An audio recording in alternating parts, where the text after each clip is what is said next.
I'll tell you what, it's a big bit, isn't it?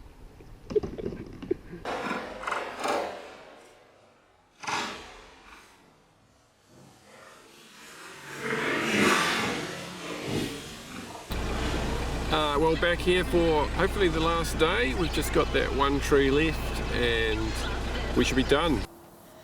Hey, welcome back to the channel, or welcome to the channel if this is your first visit.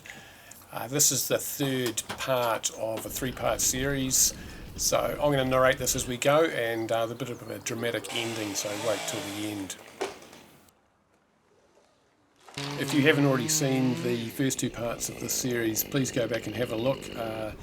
You will see that it is a very technical removal job. There was 3 large poplar trees, each over 30 metres or well over 120 feet. Okay, small piece, but let it run because it will still shake me about. And multiple different rigging practices were used to get these down. Just at the top of this one, doing quite small pieces just to make sure that I don't get shaken about too much. As you'll see in a moment, the other reason for taking really small bits is the structural integrity of the tree.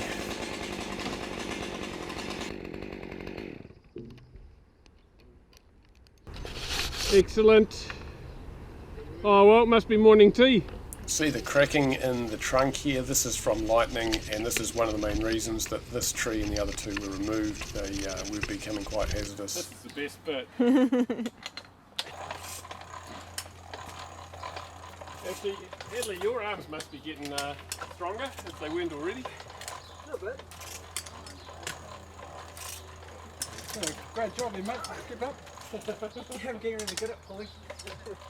So, unlike the first two trees, now that we've only got one left, everything has to be snatched off itself. So, it's the true form of snatching. We don't have other anchor points in other trees to lessen the load or make things less jarring.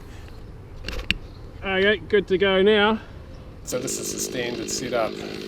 We've got a block pulling rope and running bowline with a half hitch below that. Each piece gets snatched down. Obviously, as we get lower and lower down the trunk, they get larger and larger, so the size, as in the length of the piece, needs to be smaller to make sure that we don't overload the rigging.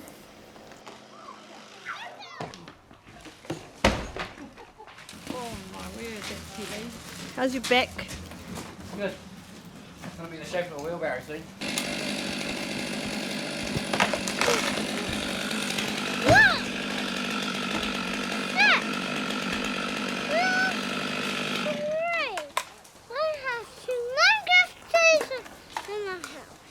You used to have humongous trees at your house.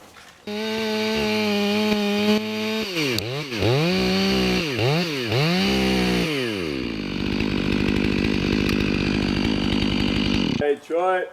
There you go. You.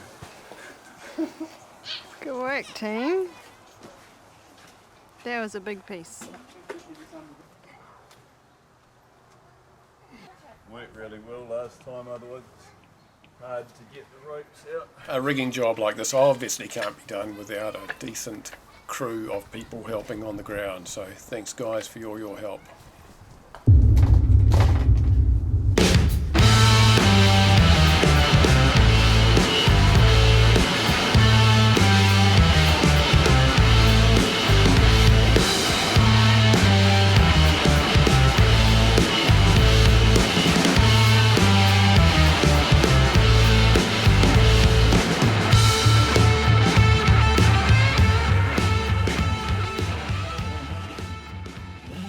Alright, so through this segment I've just sped things up, so it's about 5 times I think, but it just goes to show how much setup there is for each piece to be cut.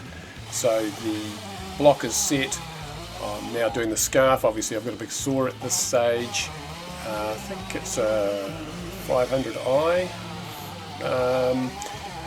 and yeah, the cuts can take a bit of time in themselves.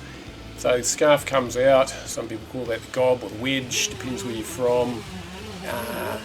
I always make sure that my cuts are nicely tidied up so that the cuts meet and there's very little overcutting.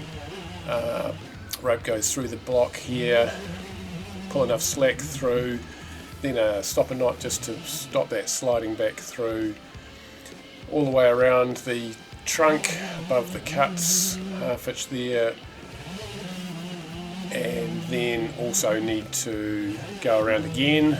So when you're on the big wood, it actually takes a bit of movement sometimes from side to side to get those cuts right. Once everything's dressed and set, then I'm going to start the back cut. Tagline on the top too, obviously you can see there, and in this case I've actually got to cut from both sides, which takes quite a lot of extra time and energy.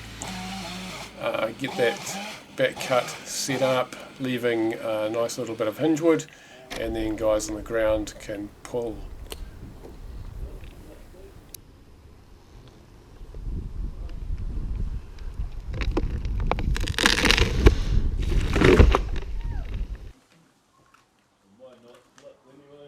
Alright, chop chop, as they say. Yeah, Everyone ready? it's Simon's favourite saying. I'll tell you what, it's a big bit, isn't it?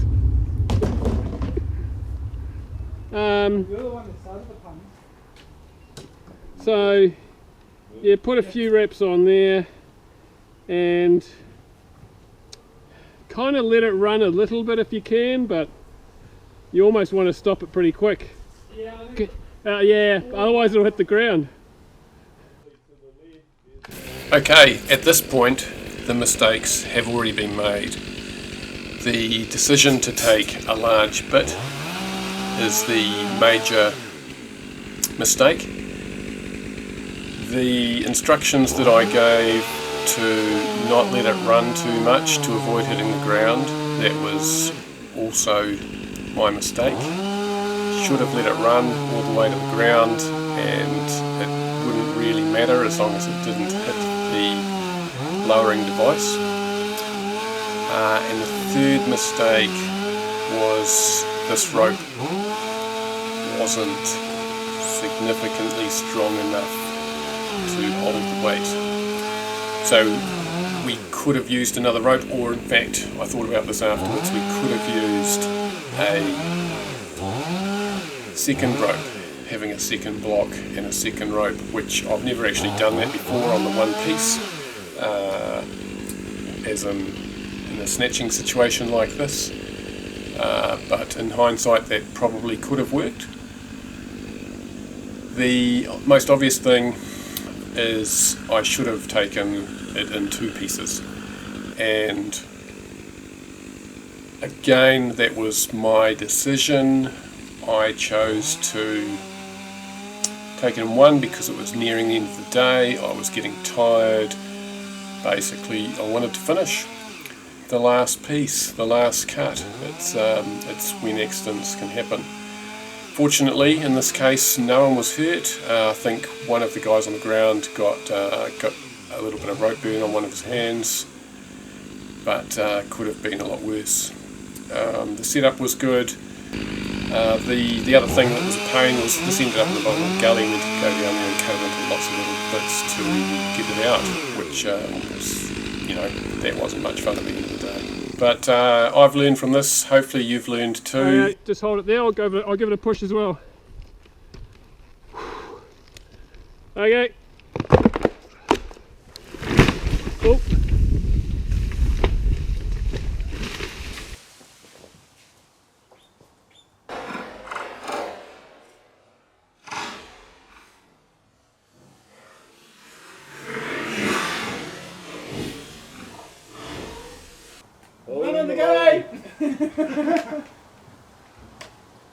What happened then? Well, I think we just found the limit. Everybody alright? Yep. There could have been some serious rope down there. Oh, nah, if you broke the rope? Yeah. Yeah. Okay. That was different. Okay. Where you do it? That's kind of annoying because that was the only one we lost. I really did think long and hard about posting this video, but we all make mistakes, and if we can learn from each other, then we're a better tree community. I'm going to stop the video there. Please like if you've liked this video. Please subscribe if you're interested in more of this kind of content. Thanks for watching, and if you like, please comment below. I enjoy the comments and reply as often as I can. Cheers.